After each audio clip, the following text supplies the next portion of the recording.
Shalom, shalom, peuple de Dieu, je vous salue encore tous au nom de Jésus-Christ, notre Sauveur, notre Seigneur, notre Roi des Rois. Bienvenue encore à notre programme des 30 jours de guérison. La parole de guérison d'aujourd'hui, 5 mai. Avant d'y aller, je tiens d'abord à remercier tout ce monde-là qui continue à passer des commandes, les commandes de ces bons livres. Et un livre rempli de paroles de la parole de guérison. Une parole qui guérit nos âmes, nos relations, nos familles. Je t'invite aussi à acheter vraiment ce beau livre. C'est un livre qui s'achète seulement à un prix de 10 000 francs rwandais. Pas beaucoup. Tu veux aussi passer les commandes, nous sommes disponibles sur Amazon. Peut-être tu en as manqué aussi nos audios précédentes. Nous sommes sur Instagram, Twitter, Facebook, LinkedIn. Et tout sur @healingword.rw. Tu peux aussi appeler directement au numéro suivant, plus 250 788 306 683 ou encore plus 250 788 459 63D. Bienvenue d'acheter, bienvenue de guérir. N'acceptez pas toujours de guérir toi-même car nous avons vraiment l'intention de pacter le monde entier. Nous prions pour la parole. Seigneur notre Dieu, le roi des rois, le Dieu des dieux, nous te disons encore merci pour ce nouveau jour. Merci Père Céleste. On te montre cette bonne parole d'aujourd'hui. Nous te prions que cette parole puisse encore bénir la vie de tes enfants, changer les impossibles impossibles, tracer les chemins. Seigneur, nous prions aussi pour l'auteur de ce livre, la révérende Sérène. Tu as passé dans elle en fait de guérir nos âmes, que ton nom soit glorifié, Seigneur. Nous prions ainsi au nom de Jésus. Amen. Le thème de notre message, reste ferme et tiens fermement à la vérité. Reste ferme et tiens fermement à la vérité. Nous lisons le livre des Thessaloniciens, chapitre 2, verset 15,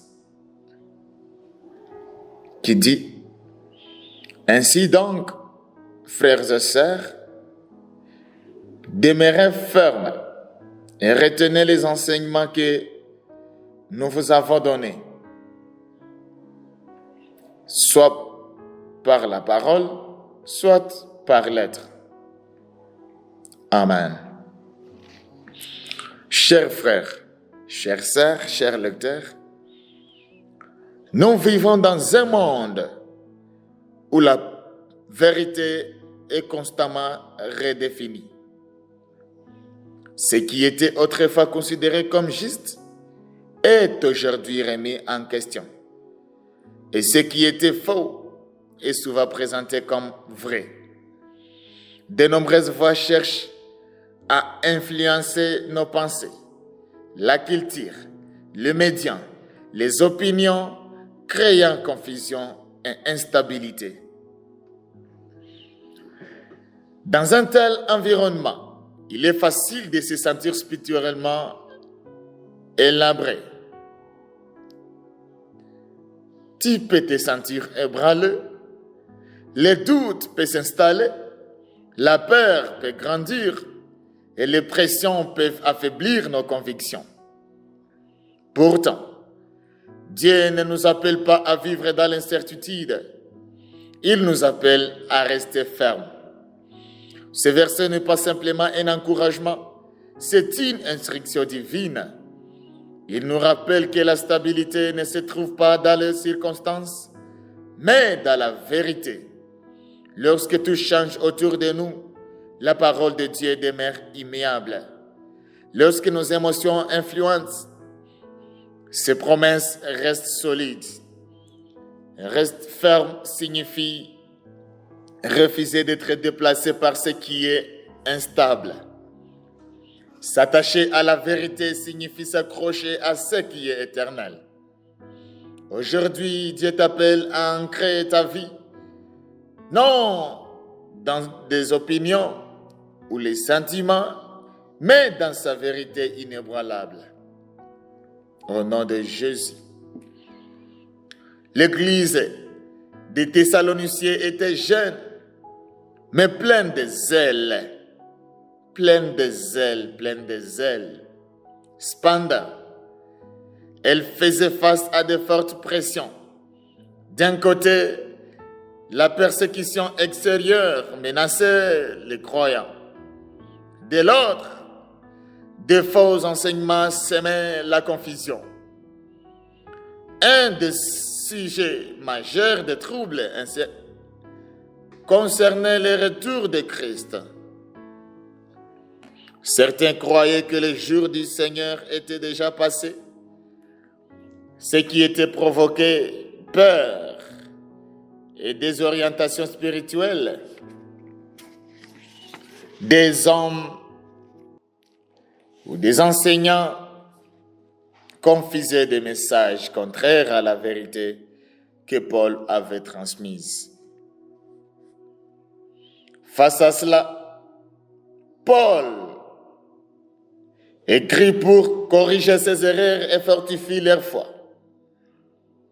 Il leur rappelle que Dieu est toujours en contrôle et que son plan n'a pas été manqué.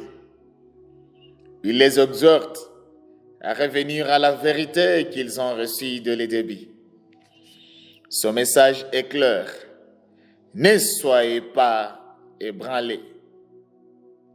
Restez enracinés dans ce que vous avez, dans ce que vous savez être vrai. Que cela vous ait été enseigné oralement ou par écrit. Ce contexte reflète notre réalité actuelle. Nous vivons aussi dans un monde où la vérité est contestée. Mais comme les Thessaloniciens, nous sommes appelés à rester stables et fidèles.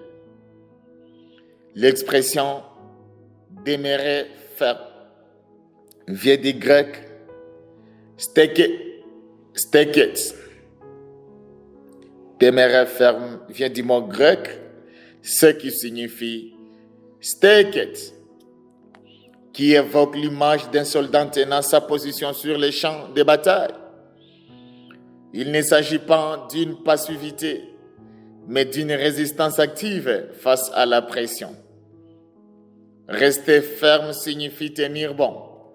Malgré les attaques, les doutes ou les circonstances, c'est une position de force spirituelle.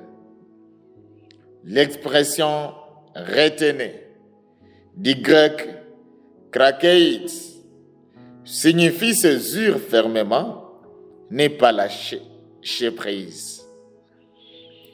Cela implique une détermination consciente à s'accrocher à la vérité. Paul parle des enseignements transmis, c'est-à-dire la doctrine apostolique, le message de l'Évangile. Cela inclut la vie, la mort et la résurrection de Jésus, ainsi que l'espérance de son retour. Ces enseignements ont été donnés de vive voix et par lettres, montrant que la vérité est cohérente et fiable, qu'elles soient transmises oralement ou par écrit.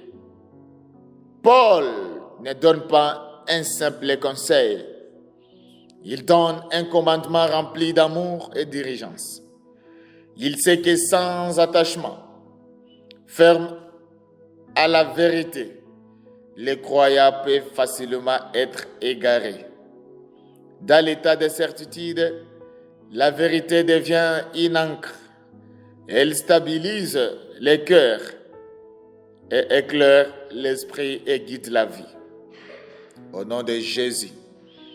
Ces passages t'invitent à examiner ce à quoi tu t'accroches aujourd'hui. T'accroches-tu à la peur, au doute, ou encore aux opinions des autres? Ou t'accroches-tu à la vérité de la parole de Dieu? Rester ferme ne signifie pas que tu ne contrairas pas des tempêtes. Cela signifie que ces tempêtes ne te déplaceront pas. Pour vivre cela concrètement, il est essentiel de rester connecté à la vérité. Médite la parole de Dieu chaque jour. Souviens-toi de ce que tu as appris. Entoure-toi de personnes qui fortifient ta foi. Lorsque les mensonges se présentent, réponds avec la vérité. Lorsque la peur surgit, réponds avec la foi. Lorsque la confusion apparaît, retourne à ce qui est certain. Tu n'as pas besoin de tout comprendre, mais tu dois t'accrocher à ce qui est vrai. Que ce jour soit celui où tu as choisi la stabilité plutôt que la confusion, la vérité plutôt que l'illusion, et la foi plutôt que la peur. Au nom de Jésus, reste ferme, attache-toi à la vérité, ne sois pas ébranlé. Ici, on a des questions à se demander. La première question demande: quelle vérité de la parole de Dieu doit-il saisir plus fermement aujourd'hui? Deuxième question: y a-t-il des domaines où tu te sens spirituellement ébranlé? La troisième question: comment peux-tu rappeler chaque jour la vérité de l'Évangile? La quatrième, et c'est la dernière: qui t'aide à rester ferme dans ta foi? Prions ensemble. Seigneur Dieu, tu es le Dieu de vérité, fidèle et immuable à travers les générations. Dans un monde rempli de confusion, je viens chercher ma stabilité en toi, Seigneur. Merci pour la fondation solide que tu m'as donnée à travers ta parole. Merci pour la vérité de l'Évangile qui soutient ma vie. Seigneur, fortifie-moi afin que je reste ferme. Lorsque la pression vient, donne-moi le courage. Lorsque le doute surgit, remplis-moi de la foi. Lorsque la confusion m'entoure, éclaire-moi par ta vérité. Apprends-moi à m'attacher fermement à ce qui n'est pas relevé. Aide-moi à valoriser ta vérité au-dessus des opinions, des émotions et des circonstances. Protège mon cœur et mon esprit des doutes et de toute tromperie, Seigneur. Entoure-moi de personnes qui m'encouragent dans la foi. Quand je me sens faible, sois ma force. Quand je me sens incertain, sois mon assurance. Quand je suis ébranlé, rappelle-moi que tu es mon fondement. Aujourd'hui, j'ai choisi de rester ferme dans ta vérité et de m'attacher à tes promesses. Ma vie est enracinée en toi. Au nom de Jésus, Seigneur, nous prions ainsi. Amen. Merci de nous avoir suivis encore aujourd'hui. Que Dieu vous bénisse. Nous glorifions encore le Seigneur pour cette parole de guérison d'aujourd'hui. Je tiens encore à te rappeler que ce livre est totalement disponible sur Amazon. Et que Dieu vous bénisse abondamment. Amen.